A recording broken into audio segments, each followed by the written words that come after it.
Yeah, very good morning to everyone, and welcome to yet another online tutorial on microwave and antennas. Right.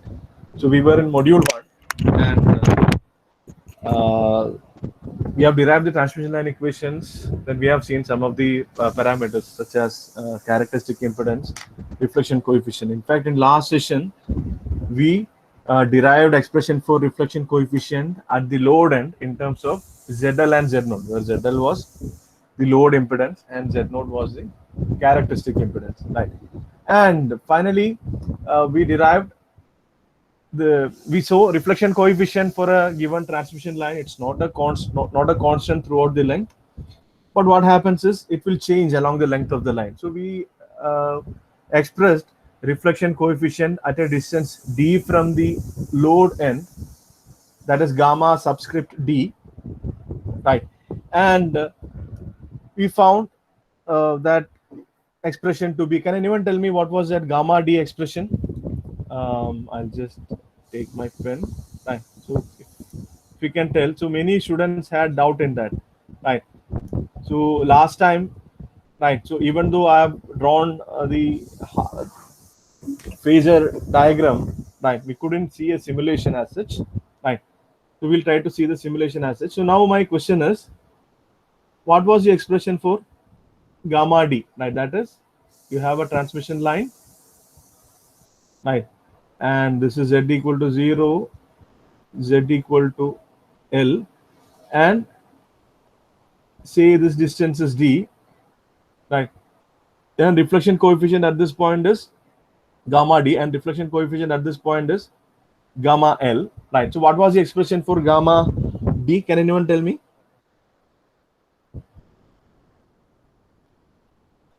Right. So it's very important as far as your exam, as well as actually what the upcoming topics are concerned. Right. So okay, maybe I'll only write this. Anyone want to unmute and give the expression? Okay, no problem. So it is equal to mod of gamma L e power minus 2 alpha d times e power minus j. So e power, if it was e power minus j or e power plus j? E power plus j theta L minus 2 beta d. So this was the phasor expression, right? And this much was magnitude. So you can see magnitude, it's not a constant, it's actually what it varies with it's a function of d, right? The magnitude actually what it decays with respect as d increases, where d is actually what distance from load end, and z is equal to L is actually what d is equal to 0. So as d increases, right, we are moving away from the load end, right, and d is equal to L will be z is equal to 0. So right, so we just wanted to, so once it was asked, you were asked to actually what load the phasor, right? So what we have done is, in last class we have discussed something about some aspects about phasor, right? Then somehow we were able to actually what came to a conclusion that if right, if this is the initial position of phasor, if this length is actually what mode of gamma L, and if this angle is theta L, what happens is as d increases, the tip of the phasor actually what moves like this, right? Actually magnitude decreases, phase increases. This was our right inference assumption, or we inferred this from our basic knowledge of phasor. So today what we'll do is we'll just try and simulate this so that you will be able to appreciate it better, and also you should be able to what appreciate what will happen to this gamma d if it is a lossless line, right? If it is a lossless line, alpha will be 0, then what happens, right? So what happens if alpha changes, what happens if beta changes, right? So all those steps we have to see, right? So for that I think better we'll use a simulation, GeoGebra simulation itself we'll use. Yeah, so I hope all of you can see this. I already shared it with you. Now what I've done is I've just, right, this expression is what I have implemented. Gamma d is equal to mod of gamma L into e power minus 2 alpha d plus e power j theta L minus 2 beta d. So simply arbitrarily I have taken gamma L somewhere around 6.4, right? And 2 alpha I have kept it as 0.01. 2 alpha is 0.01. So, and theta L I assumed it is equal to what? 45 degree. And 2 beta I assumed it to be equal to what? I think 10 units. Right. So this is what I have considered, so that I don't have to define different variables alpha, beta. Right. If you want, we can do that, but it's okay if I change this, right, or change this, it will give me, right, what is the variation in alpha, beta, all those steps, right? So the expression which I have implemented here is gamma d is equal to, right, 6.4 something into e power minus 0.01 d. D is kept as such, right? Then e power j 45 degree minus 10 d. This 10 d also will be in degrees, where this 10 will be actually what? Degree per meter. 10 will be 10 degree per meter, right? So this expression is what I have simulated here, and that's what we are going to see. So now what we are going to see is what happens to this as d changes. As d changes, what happens to this gamma d, right? So for a lossless line and lossy line, so that we'll see. And after that, after the simulation, what we'll do is we'll just move ahead and discuss about transmission coefficient, right? So now that we have derived the diffraction coefficient, something similar, transmission coefficient. So we have to show transmission coefficient can be expressed in terms of ZL and Z0 as 2ZL divided by ZL plus Z0, or this is equal to 1 plus gamma, right? So these things we have to actually derive, and then we solve one numerical problem if time permits, or else problems we'll solve during tutorial, right? That won't be a problem, right? So I think I'll proceed with the simulation. So I've just defined a phasor as actually what? A directed line segment. So in GeoGebra, I can use it as a vector. If you would like to try out that, right, you can just go to this bar, and there is actually what? An option called vector. You can take that, just start. Okay, starting point I kept as A and ending point as B. Then once you have done that, what you should do is you should click on the point B, and it should be, make sure the it's in actually what? Polar system. That is point B. Now it is written as 6.4 and 45 degree, right? So that is rho and phi. It should be in polar form, right? So if it is not in polar form, here you will get an option, convert to polar form. That you have to do, right? That's it. So that point B I have converted to polar form. So you can see the coordinates of B are actually what? 6.4 and 45. This is actually for D equal to 0. That is at the load end, right? D equal to 0, 6.4 and 45, right? So I've simply taken 6.4. You can take any other value, and theta. So for D equal to 0, you can see this angle from positive x-axis or positive real axis is actually what? 45 degree in anti-clockwise sense, and this length is 6.4. Now what we have to do is we should see what happens when D changes. So for that, what I'm doing is, as D changes, this phasor will change, and I am going to trace this point B, right? The locus of the point I am going to trace. That is what I am going to do, right? So what are we seeing here? As D changes, you can see as D changes from 0 to 200, right, the phasor's magnitude is decreasing, of course, right? It's rotating, and also magnitude is decreasing, and the rotation change in phase is attributed by the term e power j theta L minus 2 beta d, right? So what you might have observed now is, okay, I'll just right. So what you might have observed now is, right, as D increases, phasor rotates. So so my first question is, phasor rotates clockwise or anti-clockwise? So please do type in, right? If you are observing this, please do type in, as D increases, whether the phasor is rotating clockwise or anti-clockwise. So please do type in chat window. Right, I'm waiting for your. I hope all of you could see that, right? So as D increases, the phasor was rotating. Option A, clockwise, and option B anti-clockwise. So all are giving clockwise, right? So now what is the reason for it to rotate clockwise? Right, the reason is it is e power j theta l minus 2 beta d. So the phase, right, I told in last class itself, phase, if this is real axis and this is imaginary axis, right, positive phase I'll measure in anti-clockwise sense. So initially I should measure theta l in anti-clockwise. So I measured theta l. So that is why when d was equal to 0, it was constant at 45 degree. But as d increases, what happens? There is actually what minus 2 beta d term, so negative phase, so it should rotate in clockwise sense. So that is what we have observed. So that inference is correct, it rotates clockwise, right? That is fine, right? Now what happens as d increases to the magnitude? It decreases. Why? Because it decreases exponentially. Why? Because there is a e power minus 2 alpha d term. So that is what we have seen here now, right? Now my next question, if I make alpha equal to 0 in this, right, my next question would be, if I make alpha equal to 0 in this expression, what will happen? You can predict, you can type. Remaining everything I'm keeping constant, so I'm making 2 alpha equal to 0 or alpha equal to 0. So this term I'm going to make 1, right?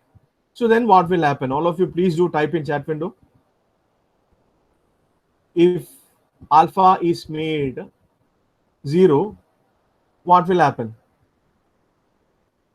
It will not rotate. I'll give you option. It will not rotate. It will rotate with constant amplitude, right? It will rotate anti-clockwise. If alpha is made 0, that is my question. I'll repeat, right? It will not rotate. That is the first option. If alpha is made 0, right? Second option is it will rotate anti-clockwise. Third option is it will rotate but magnitude will be same. So what will be the answer? Yeah, it's exactly. So that's what we are expecting, right? It will rotate with constant amplitude. So let's see whether it happens, right? So I'm going to just make this. You may not be able to see this. Why? Because it's too small a font for you to see, right? I'm going to make this 0, right? I just made the 0, and now I'll change this. So what is happening? It's rotating but with constant. So this happens for a lossless line. This is happens for a lossless line. So for a lossless line, right, incident and reflected. So for a lossless line, there actually what the gamma L will remain the same. Right, gamma D will remain the same throughout the length. Magnitude will remain the same, right? But phase will change. So at any given point, if you see, right, at any given point, if you see, if this is, I hope you can see my cursor.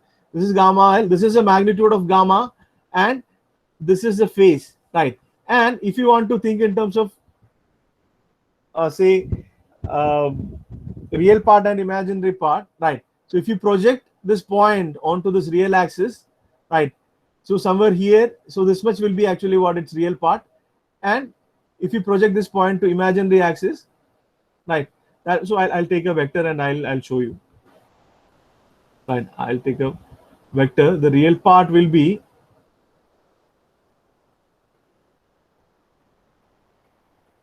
right, this much will be its real part, and imaginary part will be, again I'll take a vector,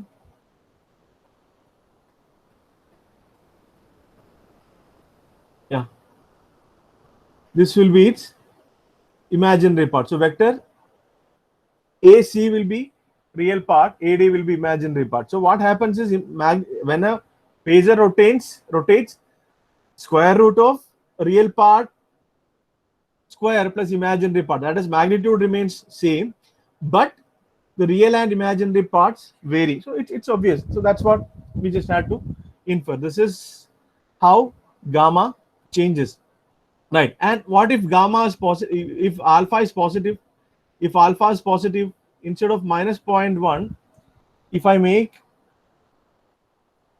plus 0.1, 0.01, what will happen? Let's see what will happen.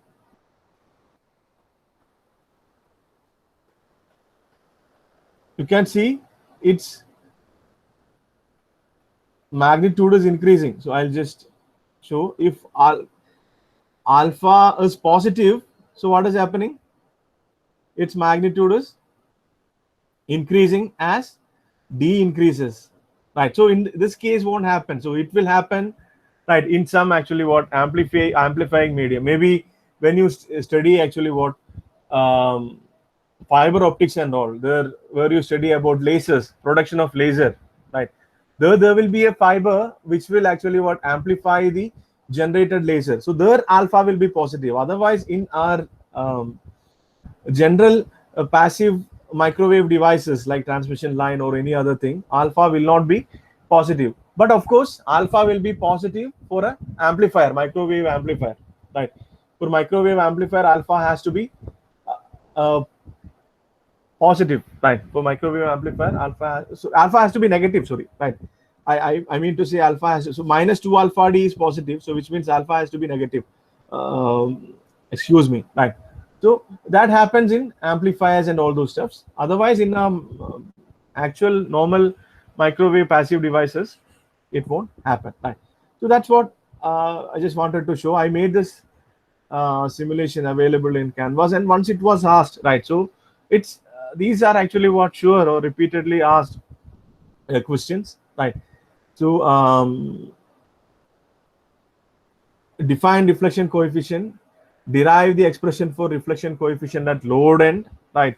Derive expression for reflection coefficient at a distance d from load end, load the phasor, right? These things are repeatedly asked, right?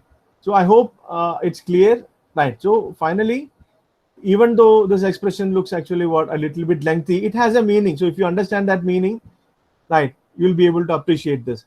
So mode of gamma L is actually what magnitude of reflection coefficient at load end, and there is an e power minus 2 alpha d. It actually decides the magnitude as d increases, right? So if alpha is positive, right, magnitude of gamma d will decrease as d increases, and this is a phase, right? The of the phase one, the term, the constant term which is independent of d, it is actually what the initial phase, that is phase of reflection coefficient at the load end, and this term introduces dependency of d to the phase.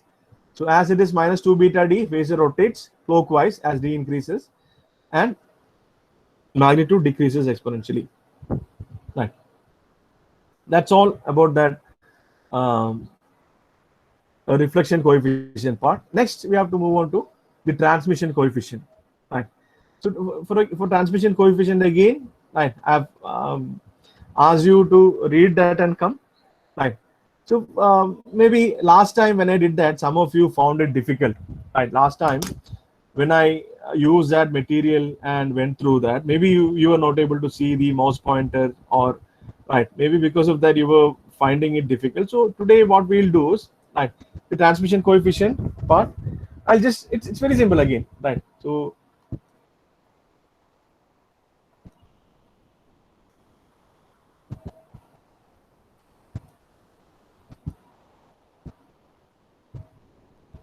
transmission coefficient, we'll represent it as actually what, t, right? Normally we'll define transmission coefficient only at the load end. Why? Because we should know how much power is transmitted to the load, right?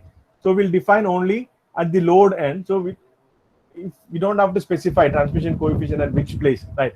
Normally we are interested in transmission coefficient at load end, right? So I told in last class itself, what happens is we have incident power, right? If this load is properly matched, right? When can we say it is properly matched?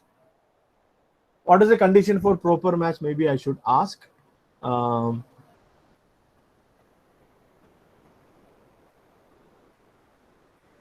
Kriti Roy, can you please unmute yourself? If I may ask, what is the condition for a proper match? For what value of ZL, the complete power will be transferred to the ZL, and we can tell it is a properly matched transmission line. For what value of ZL it happens? Kriti, could you please unmute and tell? You can just refer back. But I've been repeating that, right? Because that is one of the important aspects.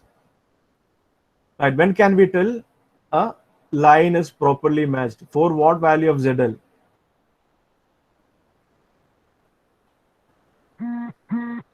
SO?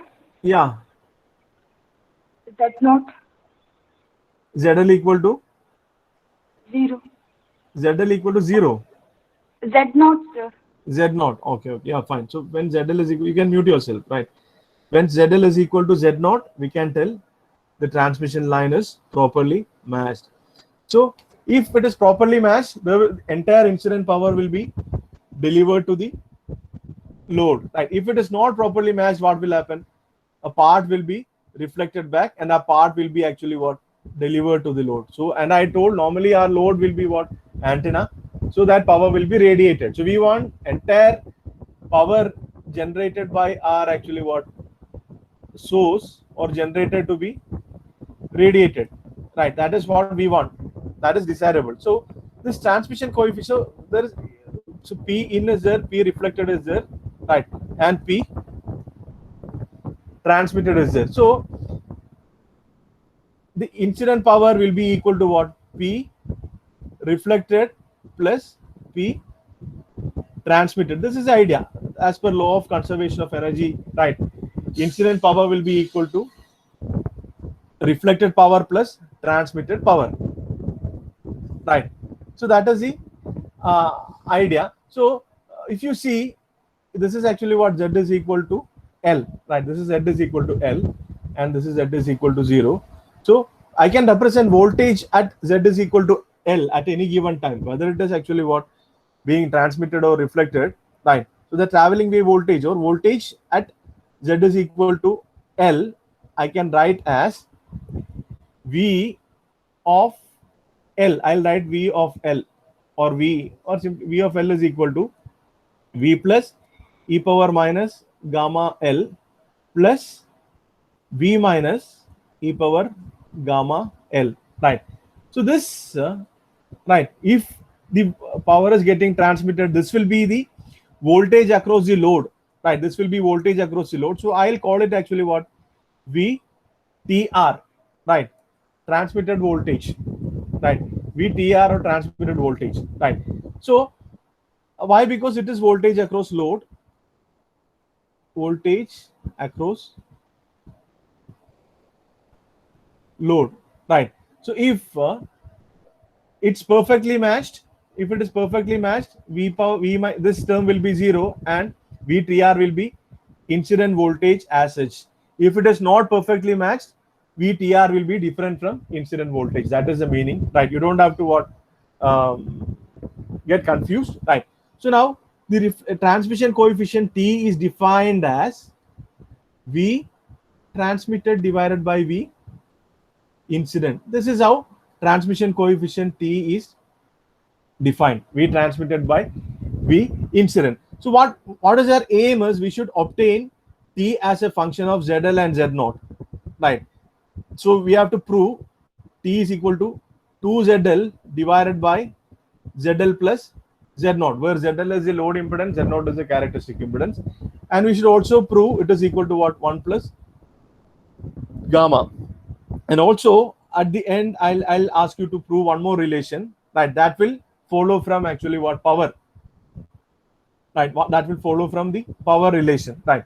So this is VTR, right? We or else maybe okay. I'll write it like this. So I'll write, so V transmitted e power minus gamma L, right? So if VTR is, it's a traveling wave, so VTR e power, I can, so if some wave is getting transmitted, it will transmit from left to right, or the direction of propagation will be from source to load. So I can write the wave generally like this: VTR e power minus gamma L. So here I should have written VTR e power minus gamma L. So VTR e power minus gamma L is equal to V plus e power minus gamma L plus V minus e power gamma L, right?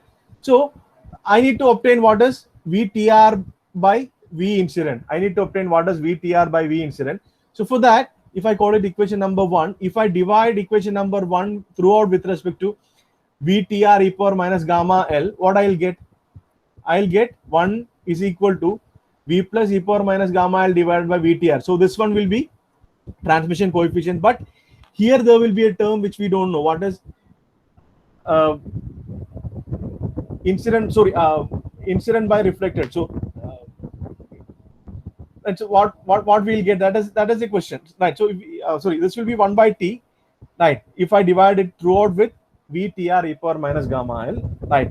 Or else if I divide it throughout with V plus e power minus gamma L, so this will become T, and this will become 1, and this will become gamma. So first we'll prove this, right? Transmission coefficient is 1 plus gamma, right? We'll prove that first. For that, what you should do is, to prove transmission coefficient is 1 plus gamma, right? You have to simply divide equation number 1 with V plus e power minus gamma L. So what we'll get? We'll get VTR e power minus gamma L divided by V plus e power minus gamma L. This is equal to 1 plus V minus e power gamma L divided by V plus e power minus gamma L. So this one is nothing but what? Our reflection coefficient at load end, right? This one is nothing but reflection coefficient at load end, right? And this is nothing but what? Our transmission coefficient. So transmission coefficient is, so this is, it's very simple. Nothing is there, right? It's very simple, right? So we can write transmission coefficient is equal to what? 1 plus gamma. Transmission coefficient is equal to 1 plus gamma. We'll get this, right? And we know gamma is equal to what? Gamma is equal to ZL minus Z0 divided by ZL plus Z0. Gamma is equal to ZL minus Z0 divided by ZL plus Z0. So you substitute that here, right? So I'll call it equation number 2. So in equation number 2, instead of gamma L, if I substitute ZL minus Z0 divided by ZL plus Z0, what I'll get? Can you please try that? Substitute gamma L is equal to ZL minus Z0 by ZL plus Z0. Then what are we getting? So, and capital T is equal to, what is the final answer? Please do or calculate that.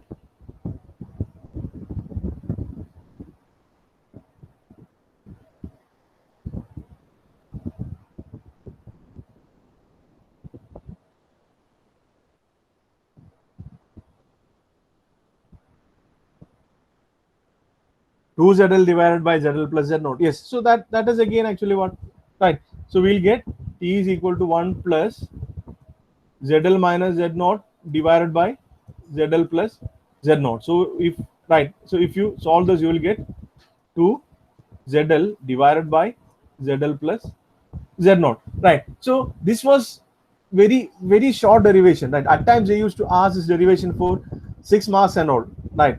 So now what we have done is, we simply have taken this equation, right, divided it with V plus e power minus gamma L, obtained this relation, right? And from that we substituted the expression of gamma L and we obtained the final expression. But at times in university exam they used to ask it for, right, 6 marks or 7 marks and all. So then you will have to derive this part as well, right? You will have to derive this part as well, right? If it is asked for more marks. So you know how to derive this. We have already derived it, right? You know how to derive this. We have already derived it. So you just derive what is gamma L, right? Then you continue with this transmission coefficient derivation part, right? Is there any confusion? Nothing, right? So transmission coefficient, it is the ratio of transmitted voltage to the incident voltage, right? Or this is also equal to ratio of transmitted current to the incident current. There is no negative sign here, right? There is no negative sign here. Whereas when we saw the reflection coefficient, it was equal to what?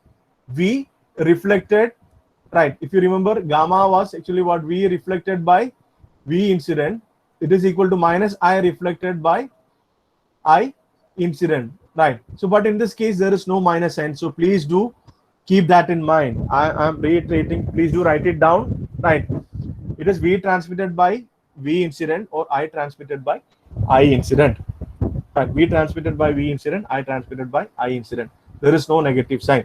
Why? Because this V transmitted and I transmitted, it's actually what both are, right? We have only actually what this incident and transmitted part. So reflected current and transmitted current, they will be in phase. Only incident current and reflected voltage and reflected current are in different phase. If you see the expression, you will be able to and find a justification for that, right? So it's positive I transmitted by positive I in. Now my next question is, as usual, what can be the possible range of T, right? What are the possible range of T?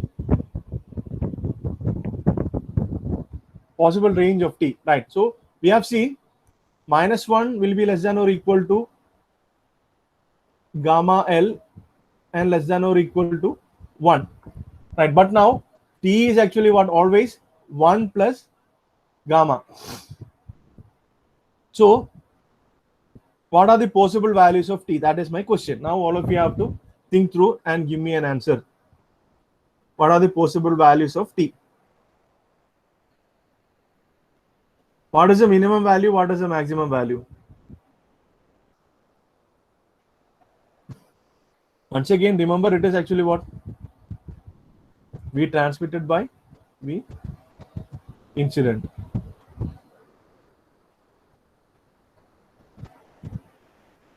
So I have already made these materials available, so you don't have to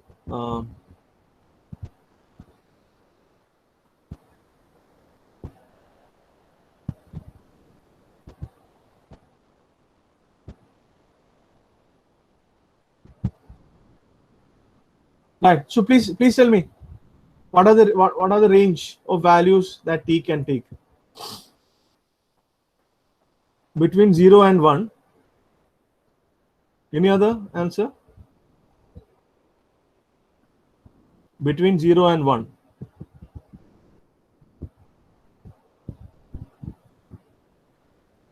Is it? Are you sure? So, okay, if you think only by keeping this expression in mind, when gamma L is -1, T will be equal to 0. Okay, fine. And when gamma L is +1, T will be equal to +2, right? So why? Who has typed in that? Who has typed in that? So Ali Rasul is typing 0 to 2. Is it possible? Is it possible? It's the correct answer is 0 to 1. Right. Correct answer is 0 to 1. Right. The correct answer will be 0 to 1. I'll tell why. Right. So just imagine. Right. Just imagine the scenarios, possible scenarios. Right. So when gamma L is equal to -1, that is when ZL is equal to 0. That is a short circuit, right? If it is short circuit, any power is delivered to the transmission, the load, right? If it is a short circuit, no power is delivered to the load. So P transmitted will be equal to 0 in this case, right? And V transmitted will be equal to 0 in this case. So T will be equal to 0, right? And when gamma L is equal to 0, right, that is ZL is equal to Z0, right? That is matched. In that condition, what will happen? If it is a matched line, what will happen? The entire power will be delivered to the load. So V transmitted will be equal to V incident. So which implies T will be equal to 1.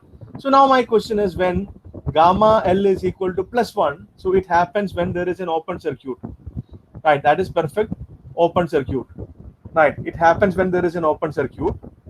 There, what happens is VTR will be equal to 0. No power will be transmitted. Entire, I told, if it is open circuit or short circuit, right? Sorry, the entire power will be reflected back, right? Or else we saw the voltage across the load is actually what? VTR will be equal to V incident, right? The VTR will be equal to V incident, right? Or sorry, VTR will be, transmitted voltage will be equal to 0. Then again, actually what?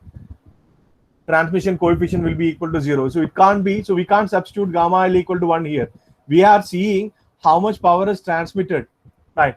So in open circuit case, when gamma L is equal to 1, no power is transmitted. This is one way of seeing it. But if you see as per this mathematical expression, if you see as per this mathematical expression, that is 1 plus gamma L, it will give you from 1 to T. So please don't get confused. So in fact, right, what you don't have to what define T in this case. If you don't define T also, not a problem. But what you have to keep in mind is, for open circuit and short circuit, the entire incident power will be reflected back, right? The entire incident power will be reflected back. And if it is perfectly matched, if ZL is equal to Z0, entire incident power will be transmitted or delivered to the load. So that is one thing which you have to keep in mind, right? So okay, so that's, is there any doubt in that?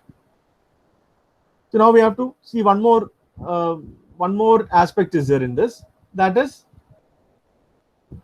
once I'll just show it as a question. I'll show it as a question.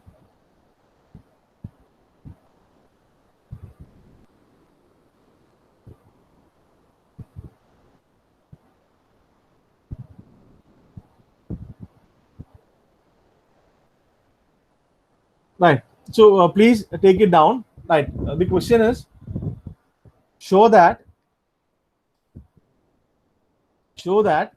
this is a question. I want you to. This was asked once, right? It was actually asked as in a numerical problem, right? So some parameters ZL and Z0 were given, and you are asked to verify this relation. The relation is T square is equal to ZL by Z0 times 1 minus gamma L square.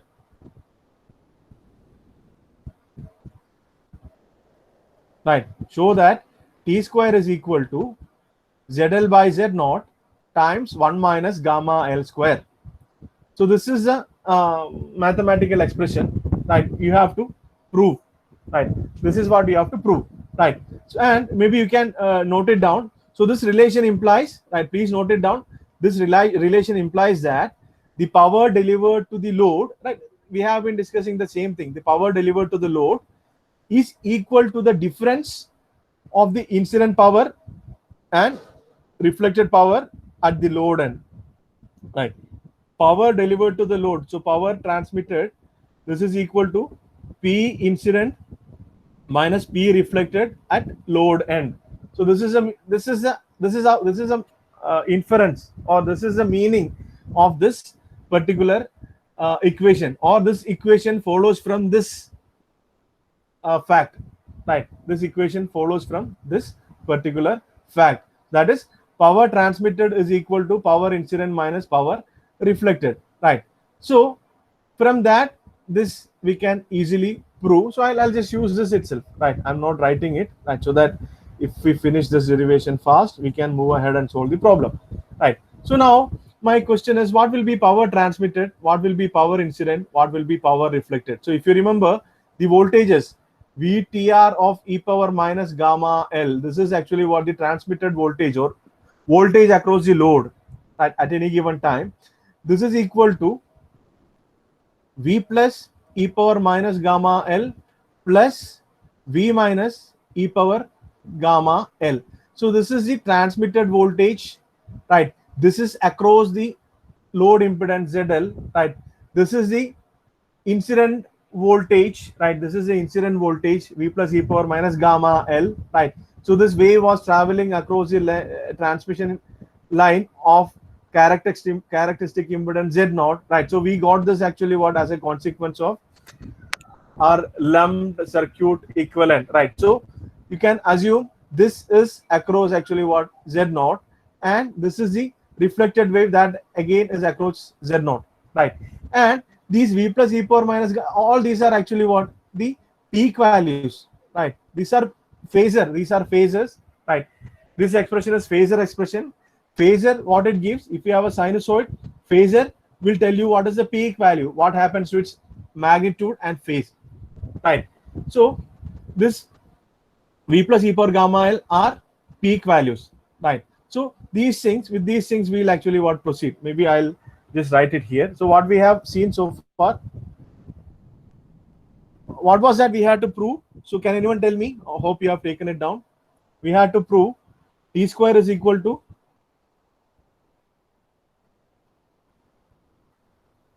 can anyone tell me T square is equal to ZL by Z naught ZL by Z naught times into minus into 1 minus 1 minus gamma L square. gamma L square. This is what we have to prove, right? So what we have is, we have P transmitted is equal to what? P incident minus P reflected, right? So law of conservation of energy, right? Transmitted power is the difference between incident power and reflected power. So now my question is, what is P transmitted? What is P transmitted, right?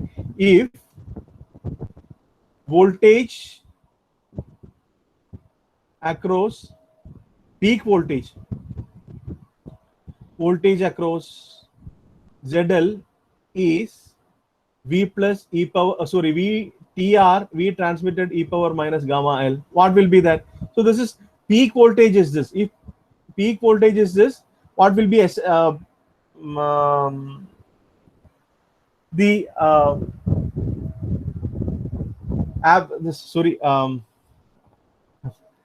peak, and what was that? RMS voltage. Sorry, sorry. Somehow I just got detached.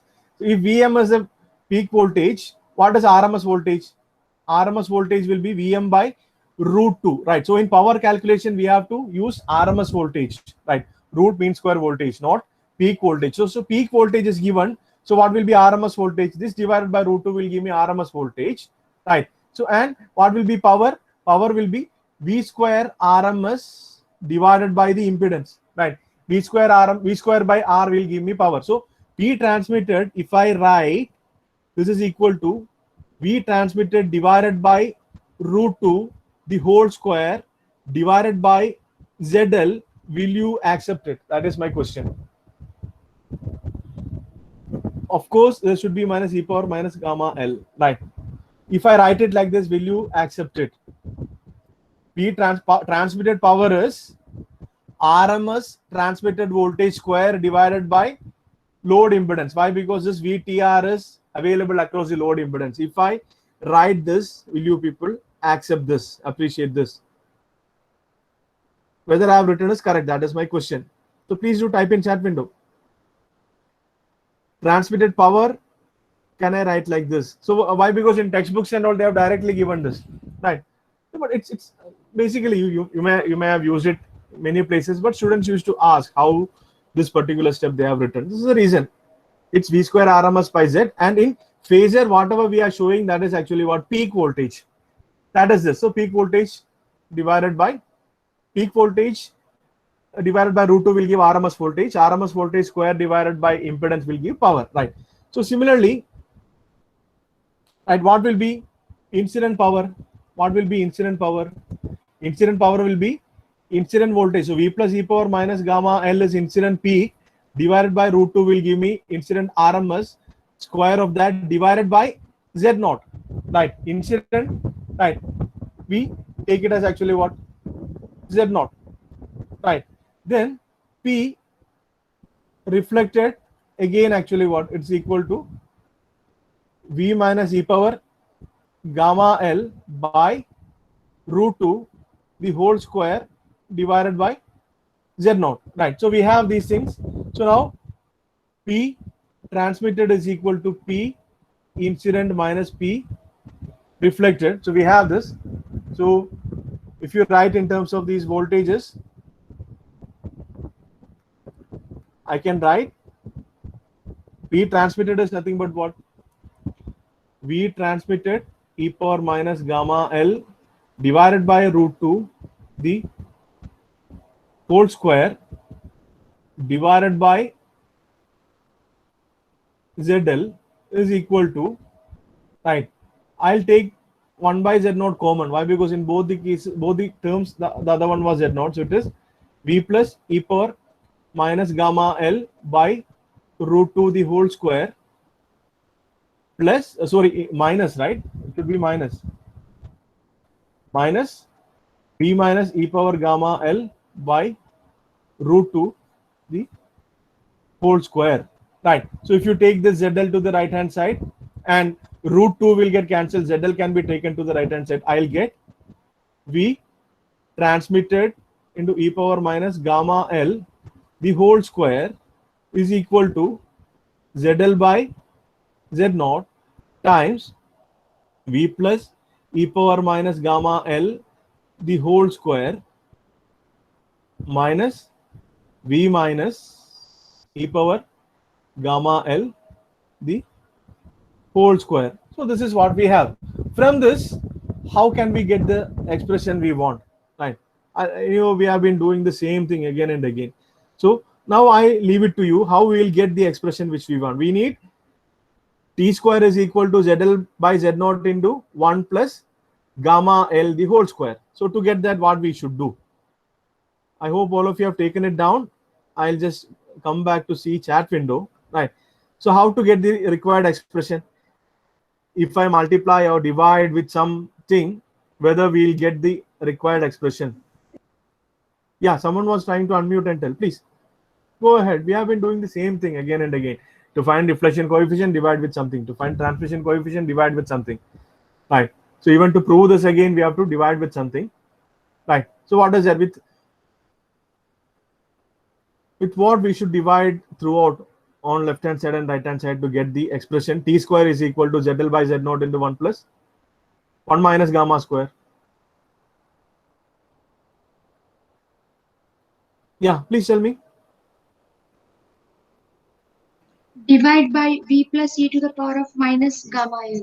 Gamma L or V plus e to the power minus gamma L whole square? Gamma L. Only gamma L. We need to divide with V plus e power minus gamma L whole square. So that, right, left hand side will become T square. So we need T square is equal to, what we need is T square is equal to ZL by Z naught into 1 minus gamma L the whole square. What we have is, these are squares, right? So if I should get 1 here, I should divide it with V plus e power minus gamma L the whole square. And again, if I should get T square, it should be actually what? VTR e power minus gamma L divided by V plus e power gamma L the whole square. So I should divide with V plus e power minus gamma L the whole square. So then what I'll get? VTR e power minus gamma L by V plus e power minus gamma L. That will be actually what? T square. So I'll write it here. TR e power minus gamma L divided by V plus e power minus gamma L the whole square is equal to ZL by Z naught into 1 minus and V minus e power gamma L divided by V plus e power minus gamma L the whole square. This will be nothing but what? Gamma L square. So that is actually what we got. T square is equal to ZL by Z naught, right? 1 minus gamma L the whole square. Even this was asked many times for exam, right? To it's very simple. It follows from the fact that power transmitted is equal to power incident minus power reflected. So if you know that, from there we can easily derive this. That is what we had to do, right? So maybe I don't think today we have time to solve problems, right? So if you have any doubt, please feel free to ask. Otherwise, please do type in your USNs here in chat window, right? And if you have any doubt, please feel free to ask, right?